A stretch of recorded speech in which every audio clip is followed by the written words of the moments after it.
What is going on, Headliner Nation? Jake and the Doc back in the house today talking about Saqueezy, Saquads, Saquon Barkley, whatever you want to talk it. We're talking about one of the best running backs in the NFL today, and the Doc is feeling it. You can tell he's just making things. He's making it rain over there on his side of the screen. He's sprinkling is what he's doing. But you know what? And we're gonna sprinkle a little bit of a recap on Saquon Barkley here today because this is one of the biggest names in fantasy football, right? But there's a lot of people who are already hopping off the bandwagon, right? Saquon Barkley is injury prone. I want nothing to do with him. All he does is ruin my season. But we have to look at the entire picture, Doc. We got to look at the whole thing. The offense is improved in New York. They got a lot of weapons on the outside to keep the boxes not stacked. Kenny Golladay is in town now.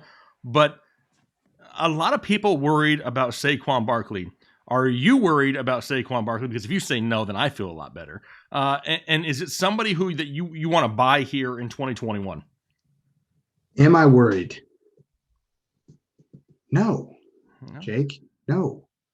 It's Not Saquon Barkley. Yeah. This is the prodigy son. You're telling me a clean ACL tear is going to take you off arguably the RB1 from the moment he set foot on an NFL field? No, Jake. It's Saquon Barkley. Those quads don't lie, dude. He doesn't even need ACLs. Quads don't lie, dude.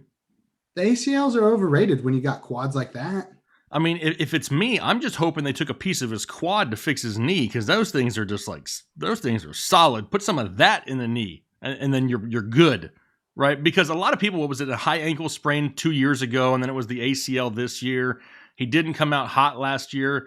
A lot of things play a part in that, though, and it's causing a lot of people to want to just pass on him in 2021. So as a recap, we're just looking at an ACL tear and looking at timelines. How confident are you that he'll be good to go, 100% week one? Well, Saquon's recovery was a little bit different than most. So he tore his ACL back in week 2, but interesting note, he didn't have surgery until the end of October. You might ask, why the dude wait over a month to have surgery? Well, the answer is 2 parts. One, the surgeons wanted his MCL, which was partially sprained in that injury, to recover a little bit. They wanted the swelling to go down in his knee. And the other part is that the surgeon who did the surgery was in the MLB's COVID bubble. Because he was actually the head doc of the Dodgers. So when your surgeon's in a bubble, it's kind of hard to have surgery. It's tough. So the good news is that regardless of when he had the surgery, because it was a week 2 injury, he's had plenty of time to recover. Normal recovery for an ACL, you're looking at about 7 to 9 months, depending on how quickly they recover. There's no setbacks or anything. And week 1 is 11 months post that surgery date. So we have plenty of time for Saquon Barkley to get fully healed up, which is why I'm not concerned. And a lot of people over the past few years, you got a few names that over the past few years have always been at the top, right? We got Christian McCaffrey, Zeke Elliott, Alvin Kamara, Saquon Barkley.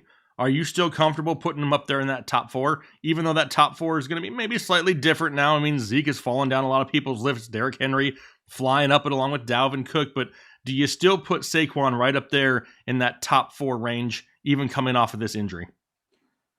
I would say yes. I think that he's still the most interesting part of Saquon Barkley is that he is a one-touch threat to give you 16 points in fantasy. I mean, he can take any touch for a touchdown from any place on the field. And so there's just not that many running backs in the NFL that have that type of fantasy upside.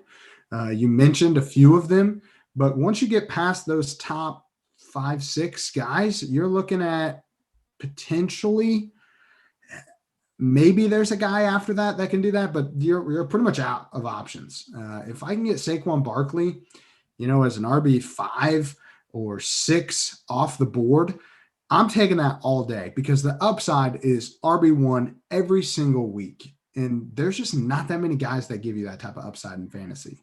To me, I'm a little bit more worried about Daniel Jones than I am worried about the ACL of Saquon Barkley. Because if Daniel Jones can take a step forward and really move this offense down the field consistently through the air, I think that's only going to help the game of Saquon Barkley on the ground. kind of open up the running game a little bit, so where the box isn't totally stacked. So I agree. I mean, we're far enough past this injury. People want to bring up Dalvin Cook from a few years ago. It took him a few weeks to get going, but his injury was also later in the season than what we saw from Saquon. Plus, this dude isn't just a normal guy. Like, this isn't like you and me rehabbing, Ethan. You know, I mean, he can probably rehab a heck of a lot faster in a better, scenario than we can. He's one of the best athletes in the world. He's just built differently than a lot of people. So you're right. Personally, I'm not worried about it. If I see Saquon Barkley at the top of a draft board, I have no issues with it whatsoever. Do we have any greater opportunity for re-injury?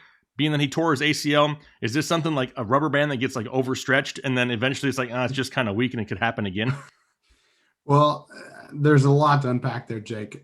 First off, rubber band, Start at the top. That's not how this works. It's a reconstruction. So the ACL can't heal itself. So it's not like they tied it back together and just heals. It has no blood supply, so it can't heal itself. The reconstruction is they take a different tissue. You mentioned quads.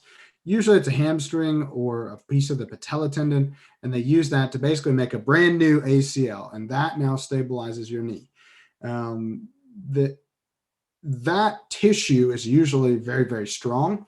But just historically, we know that if you tear an ACL, you are at a higher risk of tearing it again, and your other side is also at a higher risk. So yes, there is more risk now with Saquon Barkley because he has torn his ACL before, that he could potentially tear it again.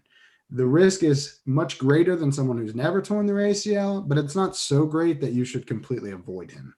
Yeah, and I think that's the biggest thing, right? It's just not, I mean, we see this every single year in the NFL. A torn ACL is not some crazy injury. We see players have this, every single year and come back and put up huge numbers. Dalvin Cook is a great example of that, right? A lot of people wanted to hop off the Dalvin Cook bandwagon because he was injury prone after a year and a half of his NFL career, and now look at the guy. He is absolutely unstoppable out there in the field, and that's kind of the mold that Saquon Barkley fits into, in my opinion. So Saquon Barkley, we're not overly worried about it. Does he have a huge injury history?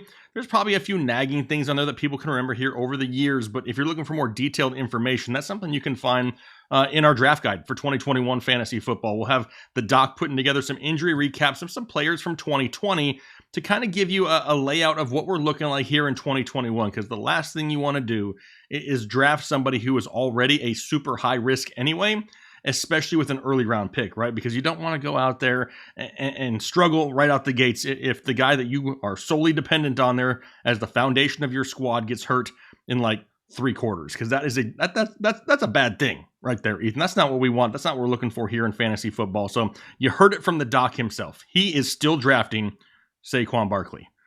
So if he's welcoming it, I mean, would you be crazy enough to think that he is definitely in line to be comeback player of the year?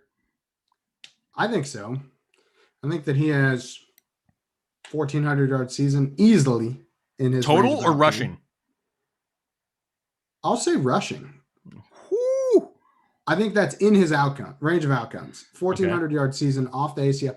I honestly, Jake, if I was comparing Saquon Barkley right now to another player that we've seen in the past, and I don't do this lightly, I see a lot of Adrian Peterson in Saquon Barkley. I think he could have an Adrian Peterson-esque comeback this season.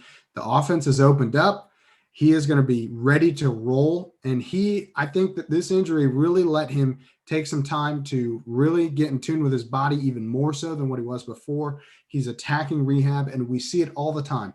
Star players return better, faster than any other type of player, elite athletes including NFL athletes. When you see a guy like Saquon that's just like even a little bit even more freaky than a normal NFL guy, those guys almost always return bigger, faster, stronger than they were before. And bigger, faster, stronger Saquon is terrifying. Yeah, I mean, sign me up for that all day long. Bigger, faster, stronger. Sounds like a Black Eyed Peas song or something, but I mean, I'm all for it. Ethan, sign me up for some Saquon Barkley here in 2021. We're not scared off. We are going to continue to have some updates here throughout the offseason, so do us a favor. Hit the subscribe button down below, because if we have some news that comes up, if we start seeing some workouts from him, more in depth as we go on throughout the offseason, we're going to give you an update, and you don't want to miss out on that. So for myself and the doc, hopefully you guys have a great rest of your week. Don't be scared off of Saquon Barkley, and we'll see you later.